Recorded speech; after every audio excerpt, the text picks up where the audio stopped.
Today I want to tell you the story of the SS Breda.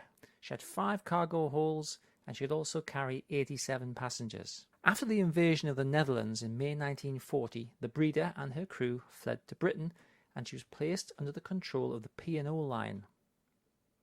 However, whilst laying off Oban full of cargo, waiting for a convoy to be assembled so that she could passage to Bombay, a group of Heinkel HE-111 bombers flew from Stavanger in Norway and swept across the anchorage, dropping bombs. 4 550-pound bombs were dropped near the Breda, and the force of the explosion ruptured a water inlet pipe, and the engine room was quickly flooded, depriving the ship of power. The captain was able to arrange a tow, and the Breda was beached in the shallow water of Ardnamurchnach Bay. That night a storm swept up and the ship was consigned to deeper water, where she sank in approximately 26 meters, about 85 feet. The ship was forgotten about until she was discovered by divers in about 1966.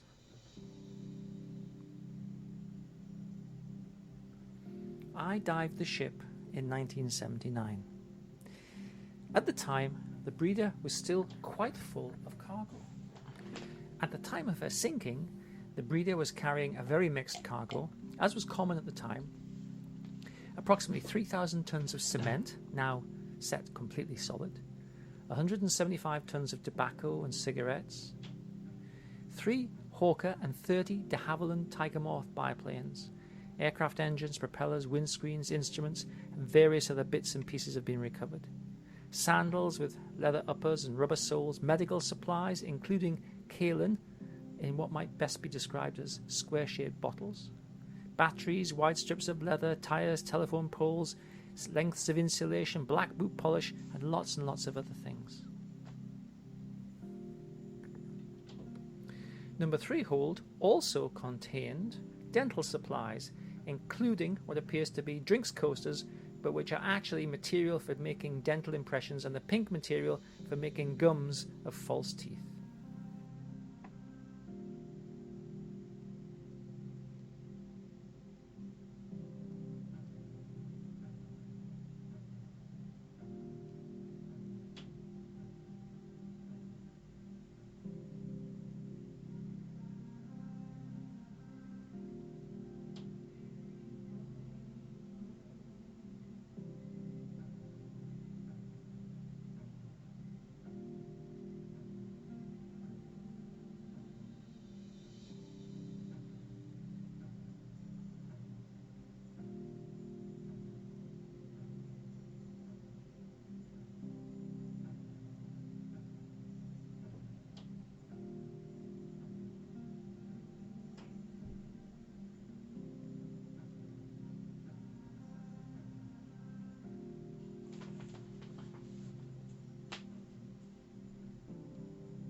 to show you some of the souvenirs I got from the hold of the SS Breda back in 1979.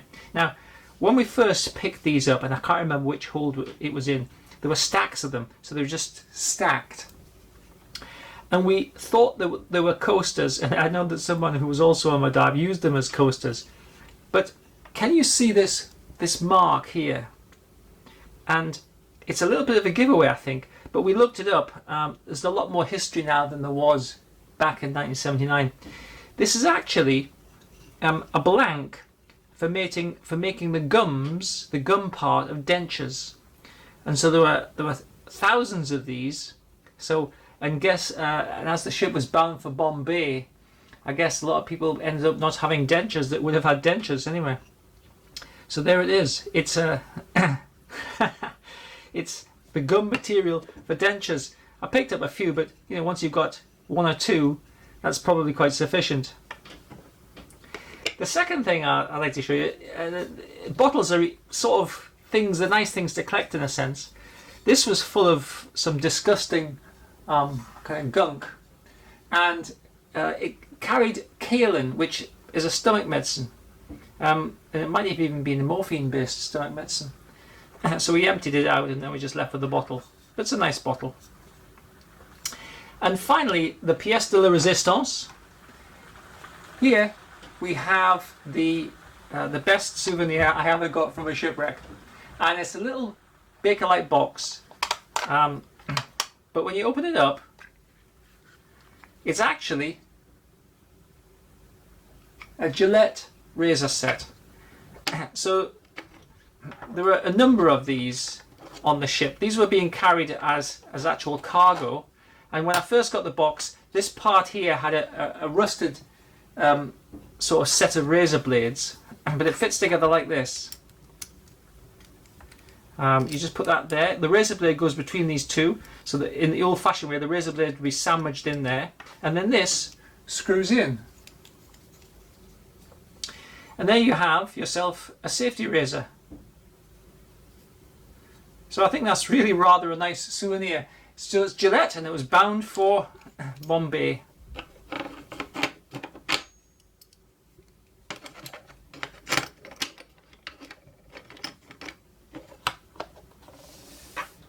Hi, I hope you've enjoyed this dive into my treasure box. I've certainly enjoyed looking back over the dives that I did on the SS Breda back in 1979. It's made me realise more fully, however, that the past is a different country. We have visited it, but we don't live there anymore. It's of historical interest, maybe good, maybe not so good. But there's one irrefutable truth. The past is history. It's done. But you know, we can keep recreating the past. And if we do that, of course, it's like living in the past. And don't blame the past for existing, and don't blame yourself for having visited it. But then if it's not an experience you want to keep reliving, then don't keep re-energizing it. Don't keep revisiting the past. Surely active living is putting a little bit of energy into having a new experience today, rather than reliving the past experiences of yesteryear. I wouldn't keep diving the same shipwreck when I was diving, because we get bored and you've seen what there is to see, and the adventure lessens every time you do it. And that's what we want in life, right? We want to have new adventures, new experiences, rather than keep revisiting the past. The past, generally, only has a hold over you to the extent that you give it a hold over you. And we do this unconsciously. We just like dwell in the past. We spend time in the past. If it's not something that you want to spend your time in, then stop giving it that power to suck you back. Stop giving it your power and control, and allow the past to be what it is. I often think of it like this. It's like putting a stake in a plot of land. Okay, the stake has to stay where it is because it's in a plot of land. A ship is anchored, therefore the ship has to stay more or less where it is. You can move away from it. That is your choice. You do not have to stay next to the stake. You do not have to stay next to the anchored ship. You can move away. If you bring the stake with you, if you bring the anchored ship with you, you are doing that. You're carrying the past with you. You're carrying that heavy load of past burden with you. You're deliberately doing it. And it's not something that you need to do. Active living is letting the past be where it is and creating new experiences that capture your attention and engage your interest so that we're moving forward. I know that 2020 has been a tough year for many people. Almost everything that we do has been changed. I know certainly my working practices have completely changed. And I'm sure that's true of like loads and loads and loads of people. Okay, this is a different experience. But the future is going to be defined by how we define it for ourselves. We are the masters of our destiny to the extent that we can make decisions based upon what we want to achieve. If we make decisions based upon past experiences, then we're just trying to recapitulate, like redo the past. But the past is done.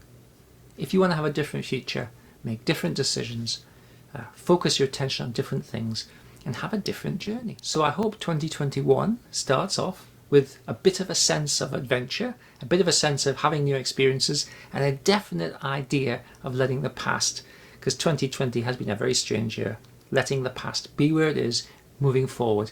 And every time you take a step forward, you leave the past further behind. Hope you found all this interesting. Thanks for taking the time to watch and listen.